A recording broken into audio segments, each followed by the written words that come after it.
who as a people who gather in the Spirit of God. And so we do so often through the lighting of the Christ candle. So I have a candle here today. There's nothing special about this candle. It's quite ordinary. It's actually one of the candles that my mom has for decorations at our house. We have decorations of candles at our house, but my parents do not like candles at our house.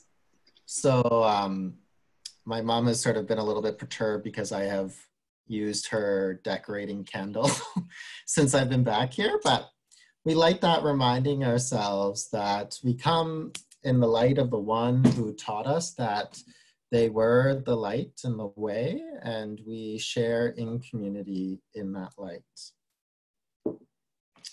Let us pray. God of all knowing, we have entered into a time of uncertainty, and therefore we can find ourselves being nervous. We can find ourselves growing anxious, and we find ourselves at times unaware of how to move forward. So we ask you, walk with us, support us in this time of unknowing. We know that there are those who are working hard to bring about a time of certainty once again. And we will work together to help younger people to understand, to educate ourselves, and to learn to be your hands in the world, working for goodness and justice. Amen. And one of my favorite United Church writers is Ralph Milton. I don't know how many people know of Ralph Milton, but I sometimes feel like I should get a commission for how much I advocate for his books. But Ralph wrote this as a rewriting of Psalm 41, and it's called A Song to Sing When You Are Sick. When I am sick, you help me. When I feel bad, you love me. You are my God when I am happy. You are my God when I am sick. My friends may stay away. They like to go and play. But you are my God and you help me. You are my God and you love me. You are my God. You won't leave me. So I give you that piece of scripture as sort of a time for us to ponder as we head into this, as to what you're feeling right now about children and youth and the state of their mental health during this time. And if you have any thoughts that you would like to share with the group, I invite you to put that in the group chat. But I'll give us about a minute or two to sort of reflect on what are our feelings about the children and youth that we encounter with. What is our hope for them? What is our fears for them during this time of COVID-19? And at any time, if you would like to share in the chat, please do so.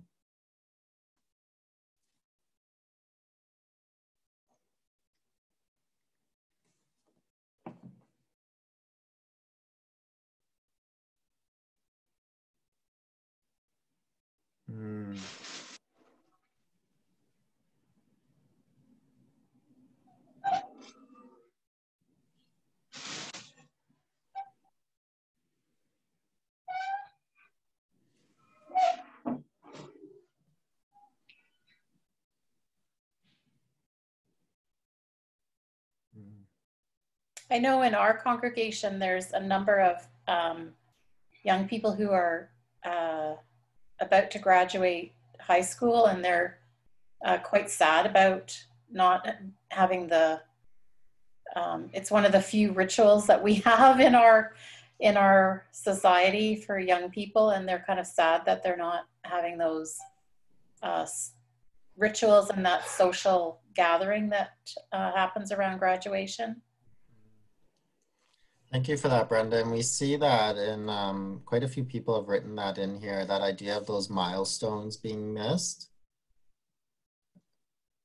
And if you want to keep sharing as we're talking, please do so, because we will save this chat. It helps us sort of see going forward different ways that we can help in the region. So right before we invite Katharina, I invite us again into another time of prayer. God, creator of all things, You come with us on this path together. You are the light in our world. You are the hope in our uncertainty.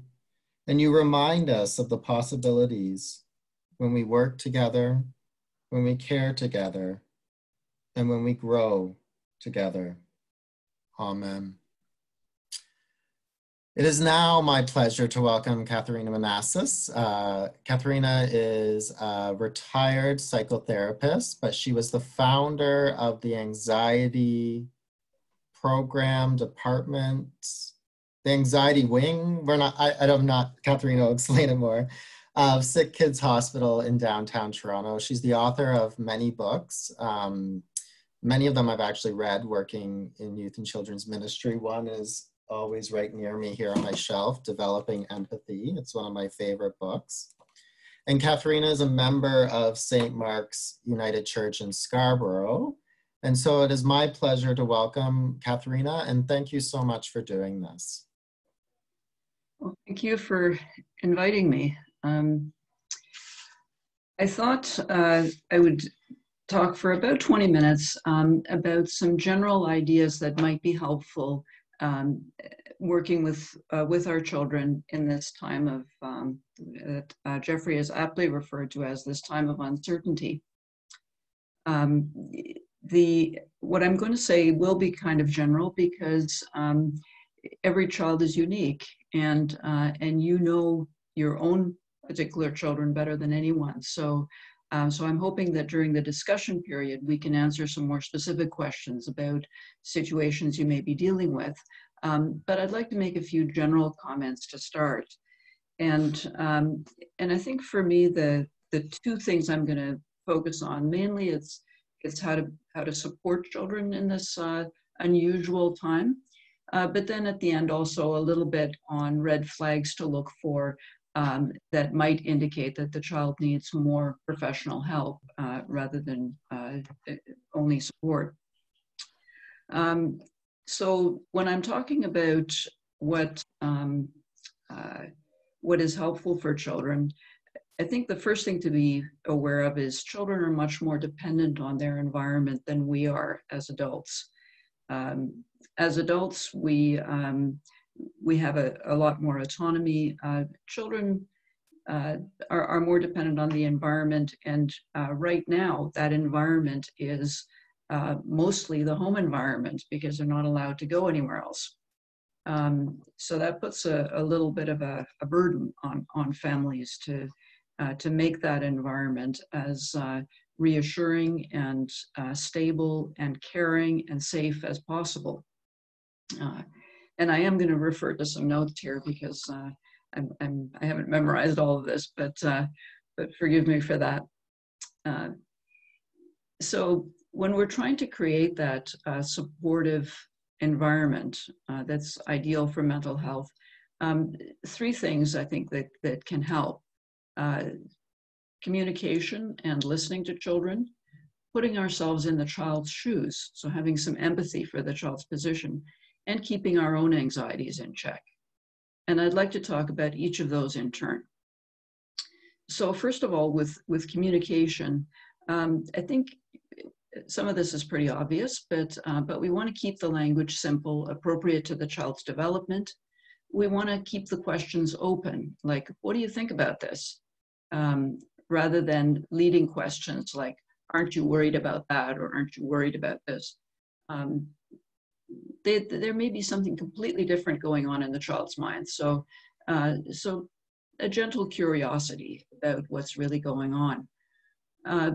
Their perspective matters. So once they do voice some question or some concern, say only as much as the child really is asking for. You don't need to go into a big long lecture about viruses, for example.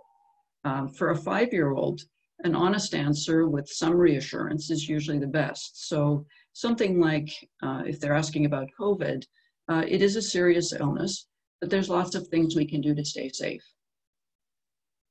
So that's a nice basic explanation for a 5-year-old.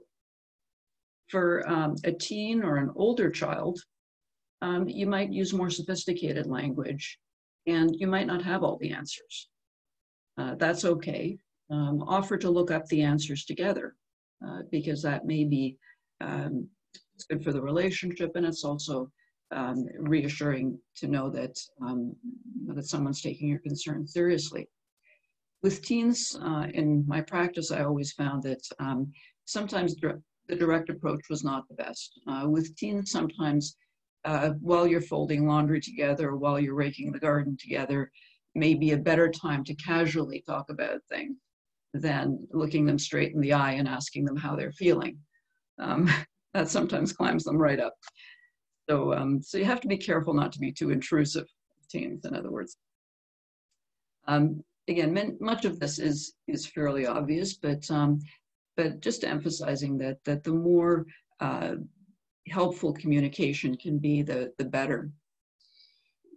Moving on to putting ourselves in the child's shoes. I think a number of people have alluded to this already in the chat, but kids have suffered tremendous loss going into COVID isolation. They've lost their usual school routines, their contact with their favorite teachers, perhaps more importantly, their contact with their friends. So that's a lot of loss. We want to, as much as possible, try and keep some of that, retain some of that at home. So keeping the good routines, the sleeping, the eating, the exercise, the personal hygiene, all of those good health routines that are not only good physically, but also mentally, because they create some predictability in the day and some structure. Learning routines are going to be in there as well. Probably not 6 hours of academics like at school, but maybe a couple of hours. Most teachers now are doing some remote teaching, and parents have to support that. So there's going to be some academics. There may also be other kinds of things they can learn, though. So, so it's a great opportunity for some kids to learn more practical living skills, like be it laundry, be it cooking, you know, anything that that is a good practical living skill that they might not learn at school. It also feels good to do good. So some kids I've seen, you know, do wonderful, encouraging things for others. Art in the windows, you know, a drawing on the sidewalk out front that that is encouraging. Collecting up items for to donate to the less fortunate, making a musical video, all kinds of things that kids can do to feel that they're making a difference. In some families, people like to do things together, like board games and puzzles, and that's great if the kids enjoy them. But no, don't force those, because some kids love them, some kids don't. And it's okay for kids sometimes to entertain themselves for part of the day. It shows a little bit of trust in their ability to look after themselves and gives you a bit of a break. Finally, of course, staying connected with friends, with teachers, with extended family is so important. So we've all, in this context, learned to use Zoom, but any sort of you know, webcasting that allows contact with those important other people is important, as well as the telephone. It can't hurt to have a different perspective from someone outside the family once in a while, maybe a little extra support, and a chance for the children to do something that doesn't directly involve the parent. So my third point, which is probably the one I've spent a career on, is dealing with anxiety. And it's not only the children's anxiety, it's our own anxiety too, because it's natural to be anxious in the face of uncertainty. But the calmer we are, the calmer the kids will be. And there are some things that are helpful in that regard. First thing I'm going to say is don't make the anxiety worse by watching the news all day long. We found after 9/11 that particularly visual imagery that was frightening. So with 9/11, it was the planes flying into the buildings. Nowadays, it's pictures of funerals and body bags and mass graves and things like that that come up on the news sometimes, which can also be frightening imagery. That heightens children's anxiety. We definitely found that after 9/11. So limit the news exposure and talk to kids about the reporter's bias. And the reporter's bias is the fact that when you're reporting the news, part of your job is to be dramatic. So the most dramatic, shocking, unusual stuff makes the news. The not so shocking, not so unusual, ordinary, nice stuff rarely does. So look up some of those ordinary good news stories, some of the people that are doing some really nice things out there, and share those with your kids to counterbalance a little bit reporter's bias. Uncertainty is hard, and uncertainty, I didn't know that. Uncertainty can be difficult because we don't know when this is all going to end. And we don't know how it's going to turn out. So that can be difficult for all of us. But I think there's some sense that things will eventually get better. And I think just as we do with ourselves, with kids, we also have to emphasize that point, that eventually things will get better, but we have to be patient to get there. And that in the meantime, we can look forward to when things get better. So a lot of families have a little jar, for example, where everybody gets to put Post-its listing things they'd like to do when they're no longer in COVID isolation. And it's amazing how encouraging it is to see that jar fill up with little Post-its, because it gives everybody something to look forward to.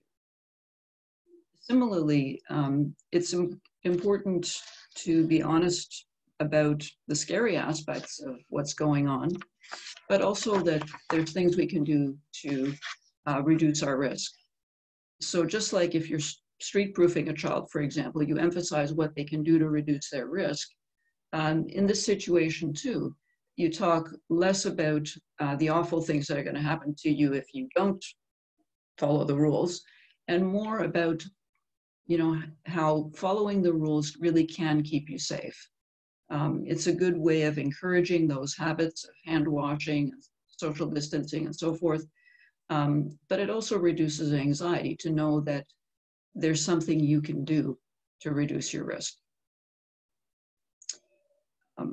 Other encouraging thoughts, this isn't the first global crisis that's happened.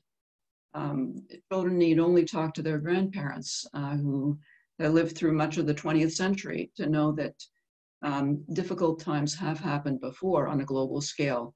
And usually the end result was people were stronger and wiser afterwards. Finally, acknowledge that while there has been loss as a result of the isolation and as a result of this crisis, there still are meaningful activities and meaningful relationships that continue. So list those once in a while, all of the goods that remains, and nurture that attitude of gratitude. So these are, again, some fairly general ideas, but they're all helpful attitudes. Once in a while, anxiety may break through and you get a flare-up where somebody, child or adult, gets extremely anxious. And then usually the best thing to do there is to breathe together. And again, it depends a little bit on how old the child is. In a little kid, we talk about balloon breathing. We talk about breathing slowly to make your belly expand like a balloon. So that's the idea that if you breathe in through your nose slowly, then on the in-breath, once the air reaches your diaphragm, your belly's going to go out like a balloon. Easy way to practice it is have the child lie down and put a book on their belly and challenge them to make the book go up and down. It's a great way to learn. Older kids and teens may think that's a little bit of nonsense, So with older kids and teens, often we talk about box breathing. And this is a simple technique where you breathe slowly into a count of 4, hold for a count of 4, exhale for 4, and wait for 4.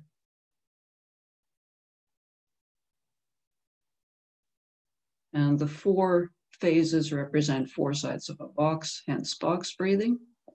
It's nice because it slows down your breathing, it forces you to breathe deeply, and the exercise of counting actually takes your mind off your anxieties.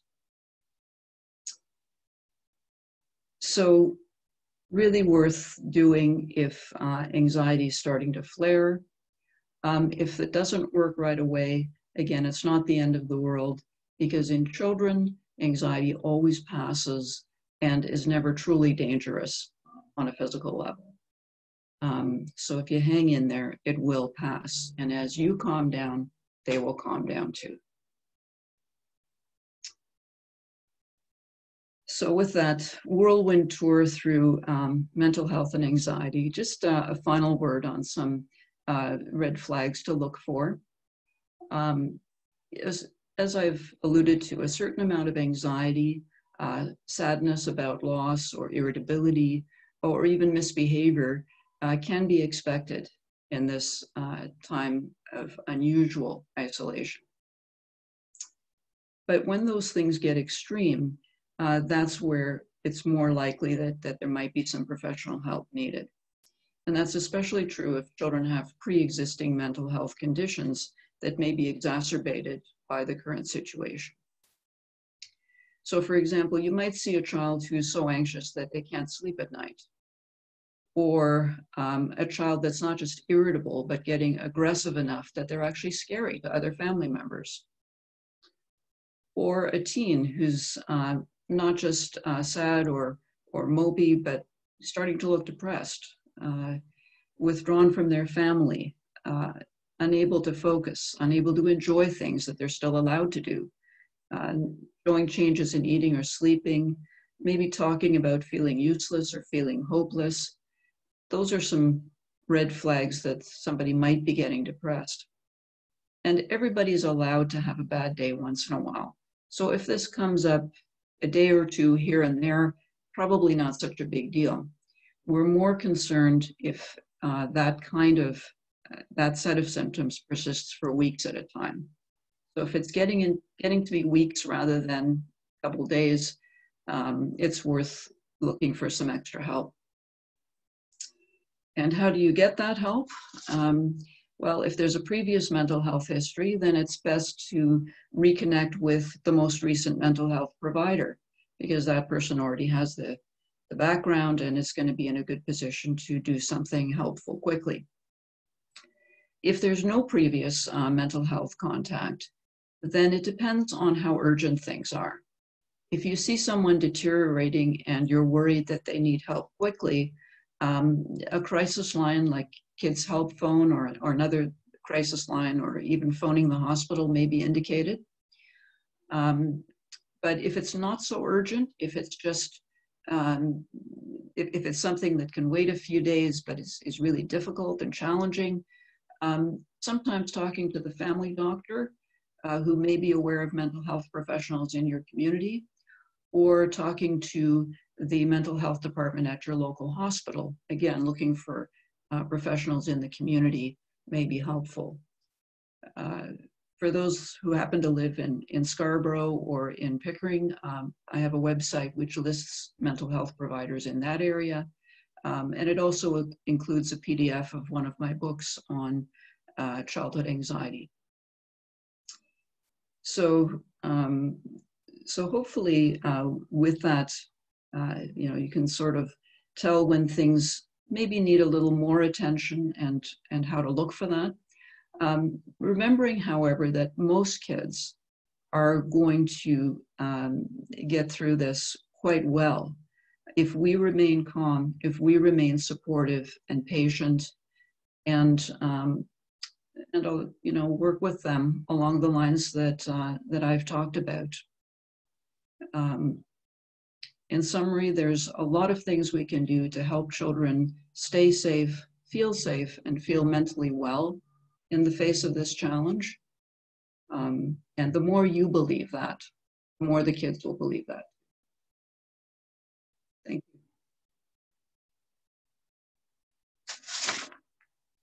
you. Great, thank you so much, Katharina. So some questions have been coming in. So I'm going to start with one that was a while back, and it was specifically around LGBT kids and being at home and maybe in situations where they don't feel there might be some family dysfunction or a lack of acceptance at home, and about how society or how people could go about supporting them and letting them know of space that is available. But do you have any ideas about maybe those kids that are on that sort of the margins in terms of their sexual orientation or their gender, ways that we could give them some sort of tips or help with situations of being in spaces where maybe they don't feel supported? Yeah, I mean, my first thought is that, it would be great if they could connect with other people. I'm thinking many high schools have LGBTQ alliances, for example. So being able to reach out to some other people from their school that are in that sort of alliance would be ideal, I think, because then they can share some of their experiences, perhaps in an online forum, something like this. That's great, thank you. And as you're talking, I'm reminded that Birchcliff Bluffs has Toby's Place, which is an LGBTQ youth group, and I know they went online. So what we'll do for everyone is at the end of this, I will make sure that you have Katharina's website, as well as other resources that may pop up. I'll make sure I email you tomorrow a list of all the resources that we've sort of discussed tonight. Someone has asked, is there a psychological effect that stress has on learning? They said, my child reports having difficulty focusing while completing their online learning. Yeah, certainly worry. If you're worried a lot, worry kind of competes for mental space with the task you're supposed to be doing if you're trying to solve a math problem. There's only so much, working memory, we would call it, or mental space available. So you're gonna, your academics are gonna suffer if you're worried a lot. But on the other hand, there's a lot of distractions when you're at home that you don't have at school necessarily.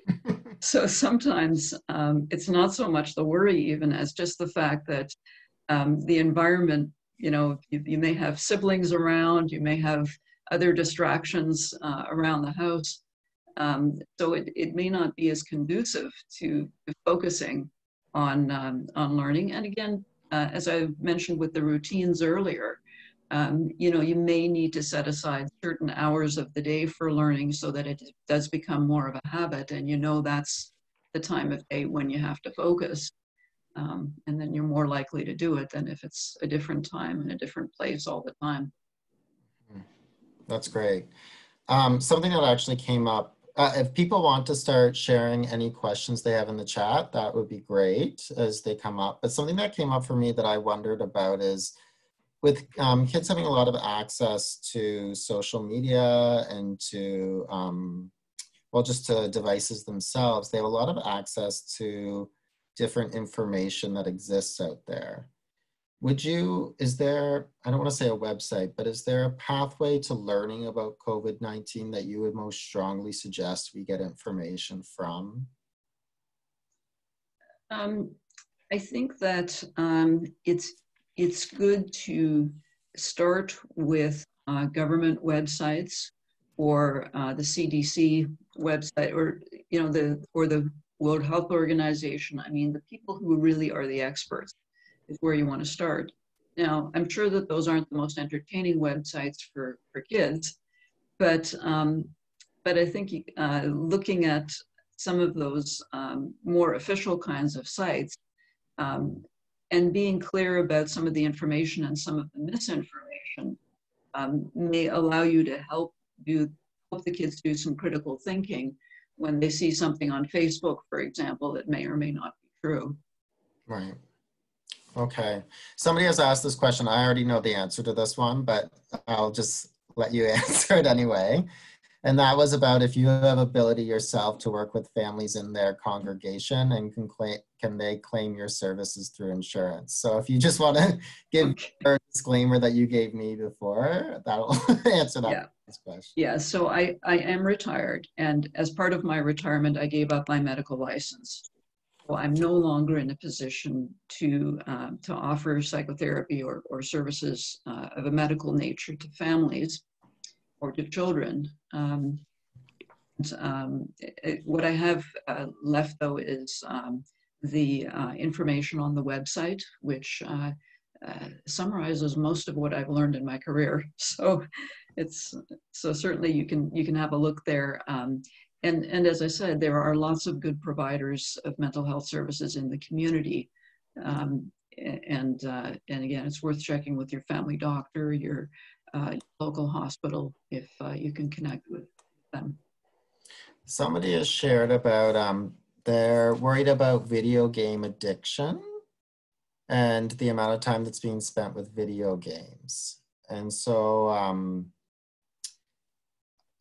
I'm not sure if that is an area that you cover or not, but is that sort of the same idea of the routine again, setting up a routine where a child would only have so much time on a video game? And yeah, it's setting limits. And even before COVID, we ended up, we would talk a lot with families about setting limits on video game time. Because we know that, we were talking earlier about academics. Anything over 2 hours of screen time per day does start to impact people's academics and their well-being. So setting some reasonable limits, and sometimes it's not just a matter of saying no, but it's a matter of coming up with alternatives of things that people can do with that time that doesn't involve playing the video game. Okay, and somebody has asked about keeping their child focused. They have to bring them into their own workspace, and then the child can go back to their own workspace. They're 15, so they're a teenager. Is there any sort of tricks or ideas about how to create some sort of focused workspace at home that you can think of? I know I struggle with this, I'll be honest, but yeah. Yeah, I think it's ideal if you have a room where you can close the door so that if there's noise in other parts of the house, it doesn't distract you. As I said, having a regular time is really important too, because not only do we concentrate better when we have the same time that we're working every day, but some of us also have certain times of day where we're much more focused than others. So with a teenager in particular, they may be able to notice themselves what time of day works well for them, and really make sure that space is available for them at that time.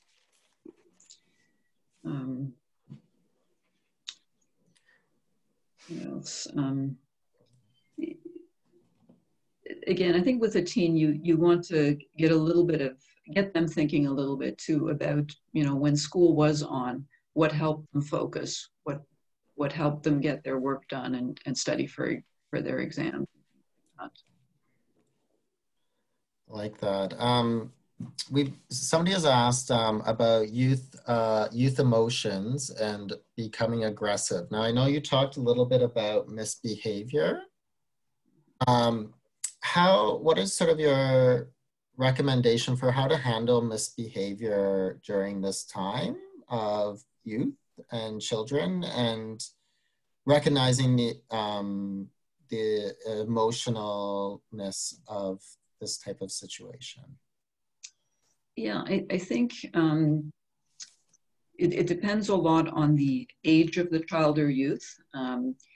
But I think the same principles apply now as with any misbehavior. I don't think COVID should become an excuse for people being dramatically worse behaved than usual.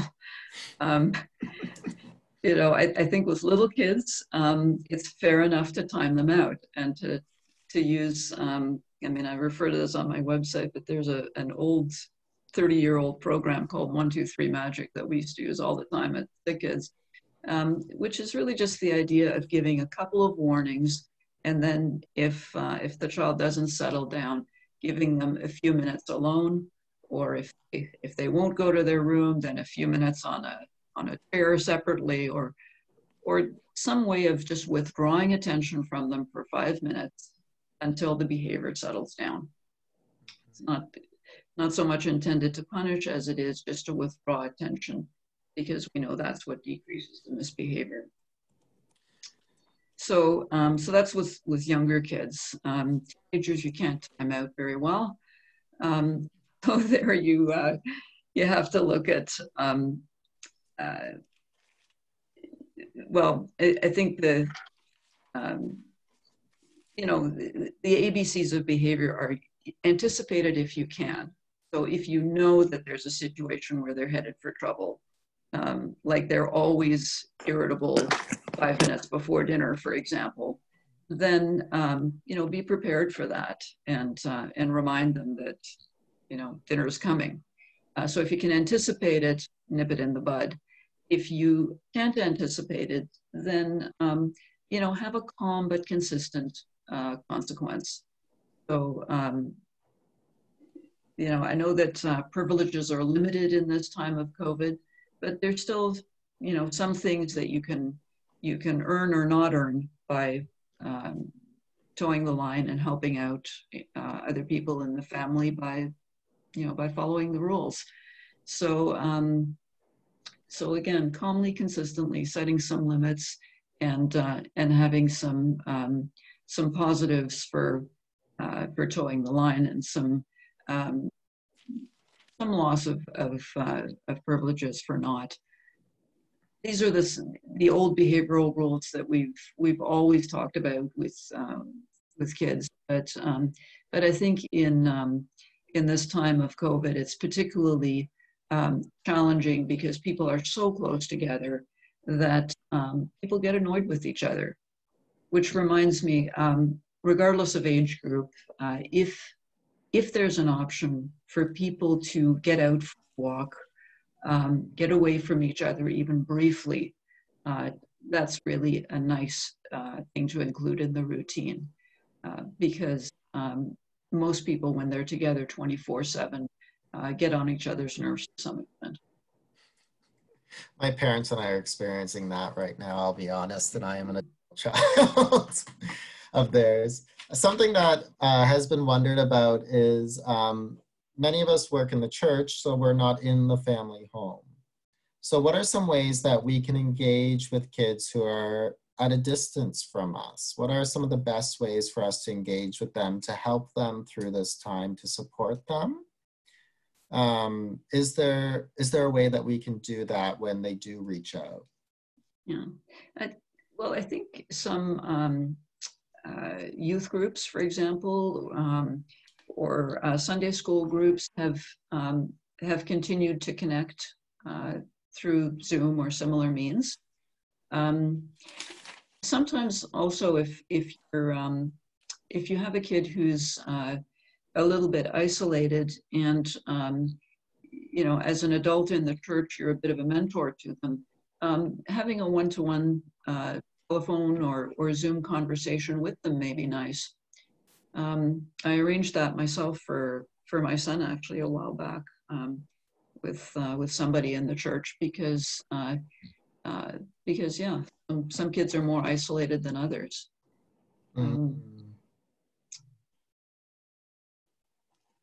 Sorry. And actually also working with parents. I mean, if the child is quite young, then it may even be that, you know, giving the parents a chance to voice some of their concerns and giving the parents some support, again, will help create that, that supportive environment at home for the child. And that's an indirect way of helping them.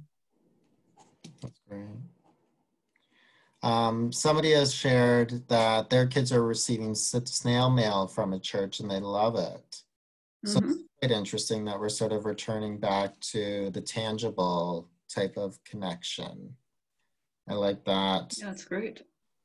What do you see during all of this? And this is a question that I have been sort of asking myself, I think, throughout this. What do you see the church's role in supporting people during this time? I know you are attending your own church on Zoom because I saw you on worship services.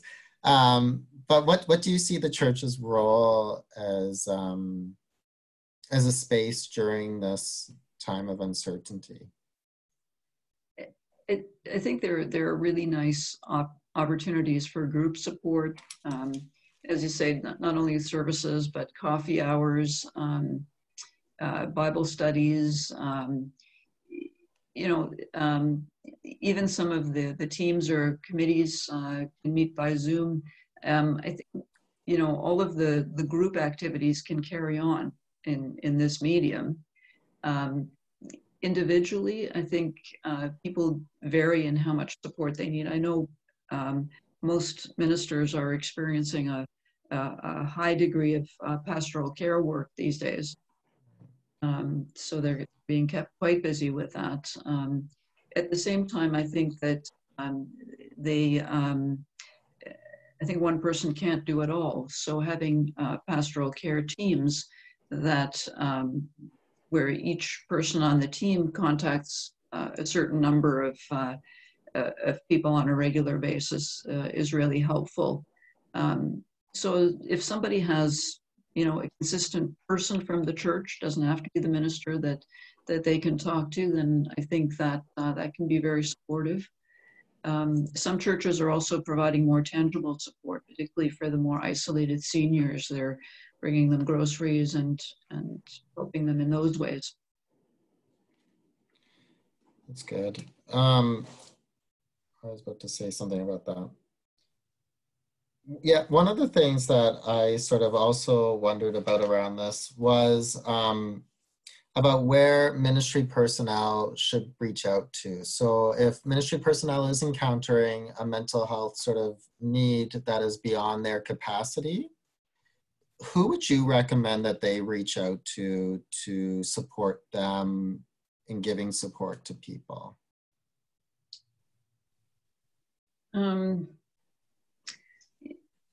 Beyond the, well, I guess the mental health professionals that the avenues for contacting mental health professionals that I've mentioned, okay.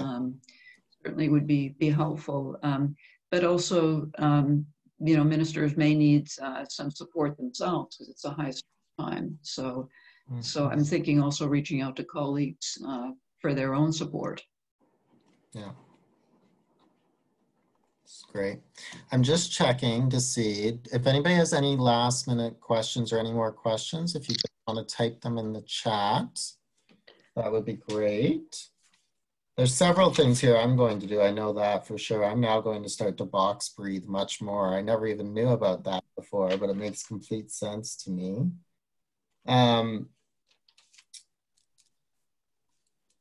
What do you do?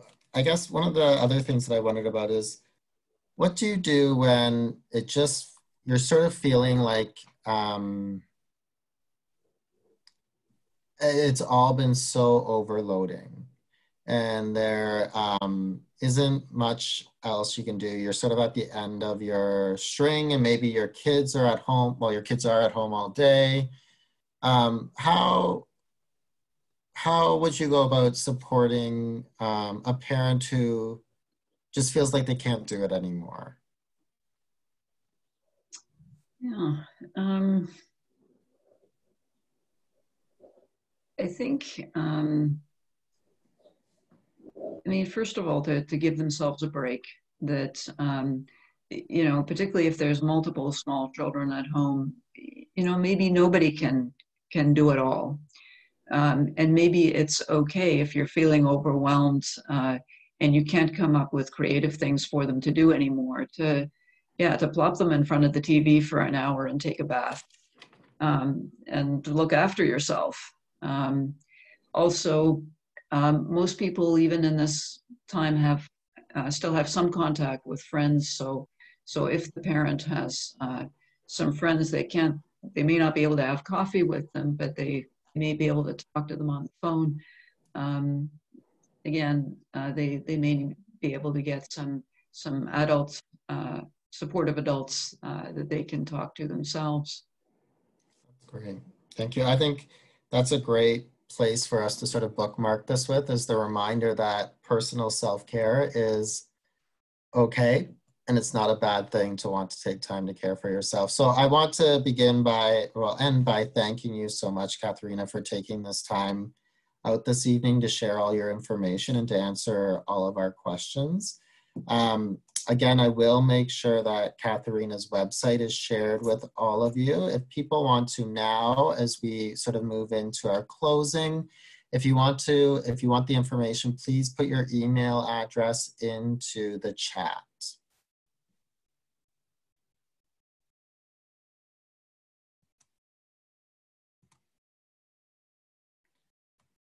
So I won't know your name without your email address.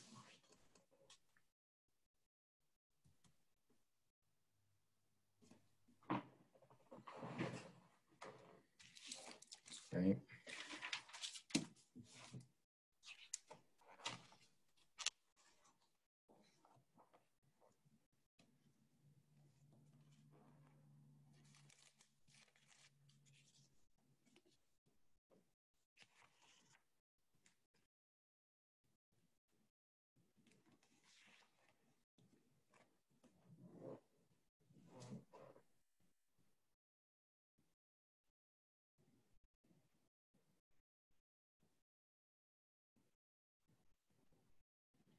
Wonderful. So as we gather in this time of ending, I'm grateful to each and every one of you for attending, and grateful to Katharina for sharing her knowledge with us and spending this time with us. We're going to begin our closing with another reading from Ralph Milton's lectionary story Bible, and this is titled God's Realm, and it's based on Mark 4:26-34. Mary and Andrew were tired. All of Jesus's friends were tired. Jesus was tired. They had been out all day in the hot sun, sitting on a hill beside the lake of Galilee, listening to Jesus talk to people. Many people had come from all over, and they wanted to listen to Jesus. They wanted to learn how to live God's way. Now it was nighttime. It was cool. Jesus and his friends were sitting beside a small fire. Andrew had cooked some fish for them.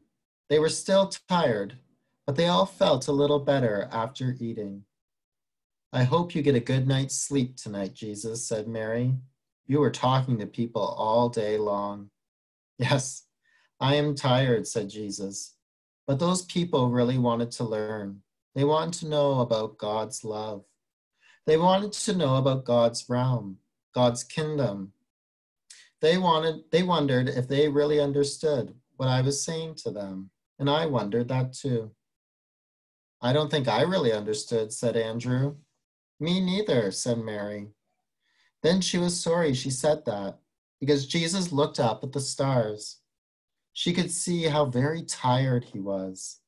You can explain it to us some other time, she said. No, said Jesus. I need to explain it right now. He looked around at all his friends. Come sit a little closer, then I don't have to talk as loud. Mary, said Jesus, you have a garden at your house, don't you? Mary nodded. What do you plant in your garden? Jesus asked. Beans, said Mary, and broccoli, but I don't really like broccoli.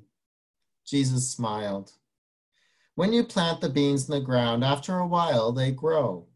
First you see the tiny green leaves poking up through the ground. Then there's a plant. After that, you see the green bean pods, and you have more beans to eat. Do you know how that happens, Mary? No, said Mary.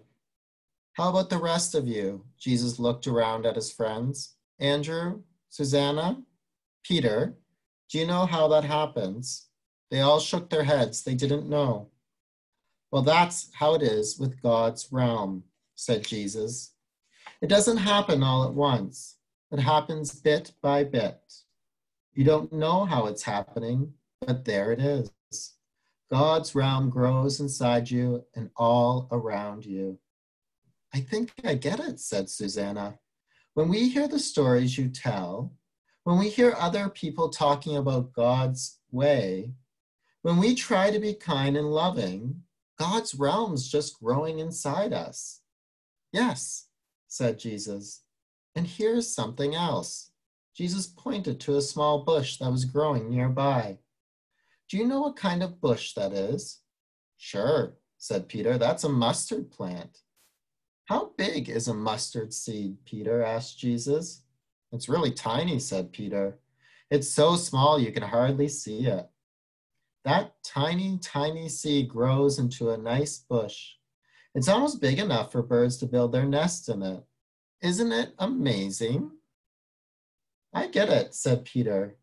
Even when we can just barely feel God's love inside ourselves, it's like that tiny, teeny little mustard seed. God's love will grow and grow and grow until we can feel God's love from our toes right to the top of our heads. Right, said Jesus. He was smiling at his friends. Now let's lie down on the soft grass and get some sleep. Tomorrow is going to be another busy day. Let's pray. God of all understanding and all possibility, we're grateful for this time together to share in information. We're grateful for Katharina's wisdom and the questions and the ideas that were shared amongst everyone here gathered. And we're grateful, God, for the recognition that in times of uncertainty and in times of fear, we can take time for ourselves and time for self-care. Because the greatest gift, God, that we can give ourselves is that we are ready and able to take on everything that is presented in each new day. Amen. Thank you so much, everyone, for joining us, and I hope you have a restful night. Thank you, Jeffrey.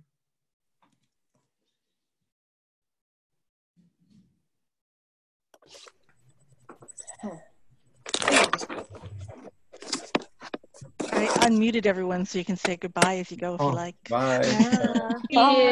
Everyone. Bye. Thanks, Jeffrey. Thank you, Kathy. Thank you.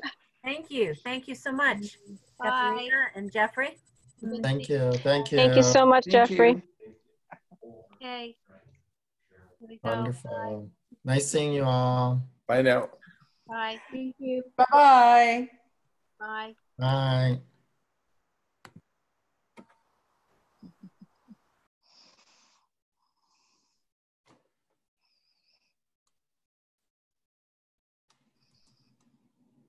Wonderful, wonderful, wonderful.